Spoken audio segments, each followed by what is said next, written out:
60 రోజుల్లో మీతో ఇంగ్లీష్ అద్భుతంగా మాట్లాడిస్తాం. వెంటనే కాల్ చేసి జాయిన్ అవ్వండి. హలో అండి అందరికి.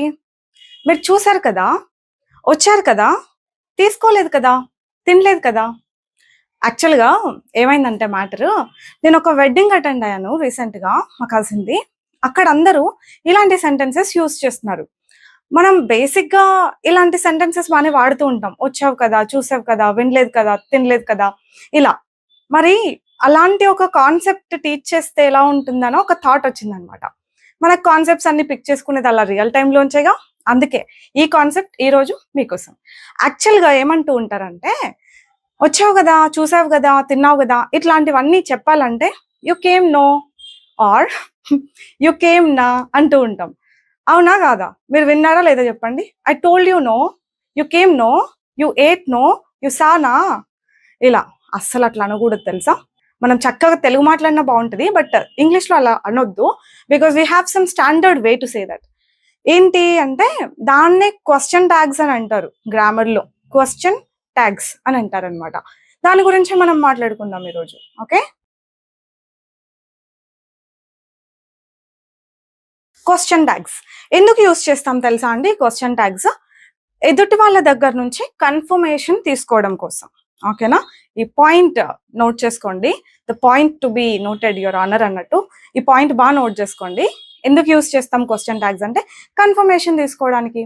అందుకే కదండి అడుగుతున్నాం తెలుగులో కూడా. నువ్వు చూసావు కదా అంటే నువ్వు చూసావా లేదా అని నేనేం చేస్తున్నాను, కన్ఫర్మేషన్ తీసుకుంటున్నా. నువ్వు తినలేదు కదా, ఇంకా నువ్వు తినలేదు కదా అంటే మీరు తిన్నారా లేదా అని నేను కన్ఫర్మేషన్ తీసుకుంటున్నాను.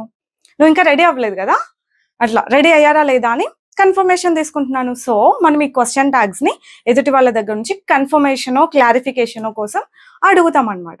ఇప్పుడు దీంట్లో ఒక చిన్న ట్విస్ట్ ఏంటంటే, మనకి సెంటెన్స్ పాజిటివ్ లో ఉందంటే ట్యాగ్ నెగటివ్ లో ఉండాలి.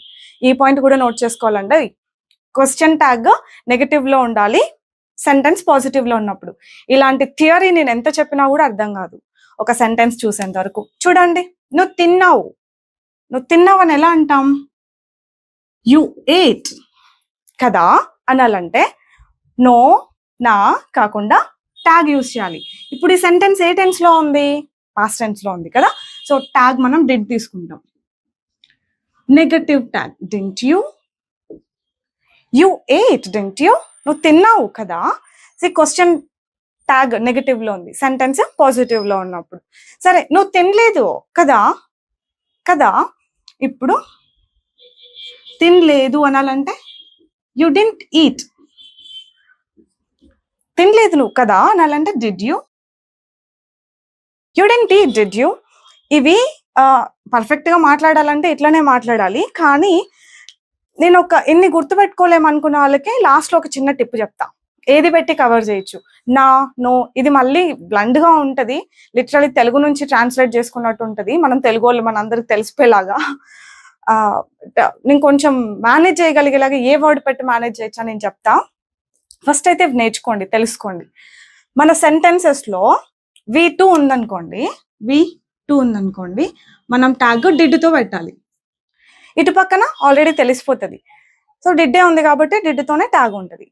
అదే సెంటెన్సెస్ లో డోంట్ లేదంటే V1 ఆర్ V5 ఉందనుకోండి, అప్పుడు డోంట్ డజంట్ వస్తుంది. చూడండి, షీ ఈట్స్ లడ్డు, ఆమె లడ్డు తింటది కదా. ఎవరో ఒక ఆవిడ లడ్డు వద్దు, ఆమెకు వద్దులే అంటే తింటది కదా, ఆమె తింటది కదా అని అనాలంటే షీ ఈట్స్ లడ్డు. ఇప్పుడు షీకి ఏమొస్తుంది? మామూలుగా డస్ కదా క్వశ్చన్ అడగాలంటే. So she eats laddu, doesn't she. Sentence ఏమిట్లో ఉంది? పాజిటివ్ లో ఉంది, రైట్? అందుకని నెగటివ్ ట్యాగ్. V5 ఉంది అంటే గనక మనం డస్ తో ట్యాగ్ పెట్టాలి. V1 తో ఉంటే పోనీ దీనికి నెగటివ్ పెడదాం.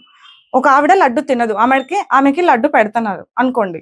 ఆమె లడ్డు తినదు కదా, తినదు ఆమె లడ్డు కదా అనాలంటే షీ డజంట్ ఈట్ లడ్డు.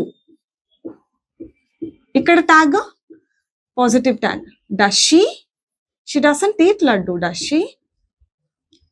ఆమె లడ్డు తినదు కదా. చూసారా, ఇక్కడ తెలిసిపోతుందండి. హెల్పింగ్ వర్బ్స్ ఆటోమేటిక్ గా ఉంటాయి కాబట్టి అదే హెల్పింగ్ వర్బ్ తో అటు పక్కన ట్యాగ్ కూడా అని. కానీ హెల్పింగ్ వర్బ్ లేనప్పుడు ఎట్లా అంటే ఇదే అన్నమాట logic.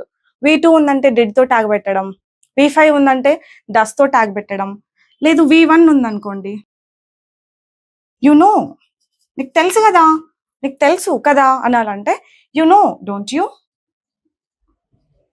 You know don't you అని అంటాం. నో ఏంటిది V1 వర్బ్. అలా V1 వర్బ్ ఉంది అంటే డూ తో ట్యాగ్ పెట్టడం. ఇవే మీరు గుర్తుపెట్టుకోవాల్సింది. ఇంకా మిగతా అన్ని సెంటెన్సెస్ లోనూ హెల్పింగ్ వర్బ్స్ ఉంటాయి. She's ready isn't she, she is ready అంటున్నాం చూసారా, ఈజ్ ఆల్రెడీ ఉంటది దాంట్లో, మనం పెద్దగా ఆలోచించే పని లేదు దేంతో ట్యాగ్ యూజ్ చేయాలి అని. షీఈస్ రెడీ, ఆమె రెడీనే కదా, she's ready isn't she, isn't she అంటారు. ఆమె రెడీనే కదా. ఇప్పుడు నేను చెప్పే సెంటెన్సెస్ కొంచెం బాగా వినండి.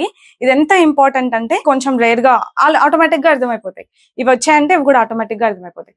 ఇప్పుడు నువ్వు చూసావు కదా అనాలంటే, నువ్వు చూసావు అంటే యు సా, అది వచ్చేస్తుంది. You saw didn't you, you saw didn't you. ఆమె వచ్చింది కదా, ఆమె వచ్చింది కదా, ఆమె వచ్చింది అంటే షీ కేమ్, ట్యాగ్ డిడ్ తో వస్తుంది, పాస్ట్ లో ఉంది కదా. She came didn't she, she came didn't she. నేను తెలుగు చెప్పినప్పుడు తర్వాత నేను ఇంగ్లీష్ చెప్తా కదా, ఒక సెకండ్ గ్యాప్ ఉంటుంది కదా, మీరు కూడా ఆలోచించండి, మీరు కూడా చెప్పడానికి ట్రై చేయండి నాతో పాటు. That's what every one does and that's what my students also do. అదే చేస్తారు అందరూ, చేయాల్సింది కూడా అదే. నెక్స్ట్ ఇంకొకటి, నువ్వు ఇచ్చావు కదా, నువ్వు ఇచ్చావు కదా, ఇచ్చావు కదా అంటే ఇచ్చావంటే you gave, you gave didn't you. నేను ఇన్ఫార్మ్ చేశాను కదా, ఐ ఇన్ఫార్మ్డ్ డింట్ ఐ. మేము యాడ్ చేసాం కదా మిమ్మల్ని, మేము యాడ్ చేసాం కదా, we added you didn't we. చూసారా ఎంత ఈజీగా ఉన్నాయో. మనం పాజిటివ్ సెంటెన్సెస్ చెప్తున్నాం, కన్ఫర్మేషన్ అడుగుతున్నాం కాబట్టి ఇట్లా didn't I, didn't we, didn't she, didn't he, అట్లాగా. ఓకేనా, అతను పే చేశాడు కదా, హీ పేడ్ డింట్ హీ. ఓకేనా, ఇదంతా చాలా స్టాండర్డ్ గా ఉంటుంది అనమాట. మనం కొంచెం అర్థం చేసుకోవాల్సింది, ప్రాబబ్లీ కొంచెం కష్టపడాల్సింది ఇక్కడే. V2 ఉందంటే డిడ్ తో ట్యాగ్ అడగడం, V5 ఉంది సెంటెన్సెస్ లో అంటే ఇలా డస్ తోటి ట్యాగ్ యూజ్ చేయడం. అంటే ఎట్లా అంటే ఇది she pays every month doesn't she, ఆమె ప్రతి నెల పే చేస్తుంది కదా. She needs the laptop doesn't she, ఆమెకి ల్యాప్టాప్ అవసరం కదా. He takes care of everything, అతను చూసుకుంటాడంతా, డజంట్ హీ, చూసుకోడా. అలా నెగటివ్ సెంటెన్స్ లో వస్తే ఇంకా ఈజీ, మనం ఆలోచించే పని లేకుండా హెల్పింగ్ వర్బ్ అందులోనే ఉంటుంది, అంతే కదా. You did not learn did you, నువ్వు నేర్చుకోలేదు కదా. You did not subscribe the channel did you, మీరు సబ్స్క్రైబ్ చేయలేదు కదా. You did not share it to anyone did you. చూసారా ఎంత బాగున్నాయి కదా, ఎవరికి షేర్ చేయలేదు మీరు కదా. You did not learn anything did you, you are not noting it, noting it, you are not noting it. ఈ సెంటెన్స్ వేరే ఉంది అంటే ఆర్ వచ్చింది కదా, మీరు ఏం నోట్ చేసుకోవట్లేదు. ఆర్ యూ, ఇక్కడ ట్యాగ్ ఆర్ యూ అని వస్తుంది, ఎందుకంటే సెంటెన్స్ లో యు ఆర్ నాట్ నోటింగ్ అని ఉంది కాబట్టి. You are not noting it, are you, మీరు నోట్ చేసుకోవట్లేదు కదా. You are just watching aren't you, positive sentence కదా. You are just watching aren't you, మీరు ఊరికే చూస్తున్నారు కదా. You are smiling aren't you, మీరు నవ్వుతున్నారు కదా. ఇలాగా ట్యాగ్స్ చాలా ఎలిగెంట్ గా ఉంటాయి అన్నమాట. ఎలిగెంట్ అంటే స్టైల్ గా ఉంటాయి అంతే. ఇవన్నీ అసలు గుర్తుండవు అనిత, ఇంకా ఏదో ఒక చిన్న షార్ట్ కట్ లాంటిది ఏదైనా చెప్పు అంటే, నో నాకంటే రైట్. ఓకే, రైట్ అన్నది బాగుంటది. You came right, I told you right, చెప్పాను కదా నేను. షీ ఈట్స్ ఇట్ రైట్, ఆమె తింటది కదా. ఓకేనా, బట్ మాక్సిమం ట్రై చేయండి, ట్యాగ్స్ ఏమంత డిఫికల్ట్ ఏం కాదు.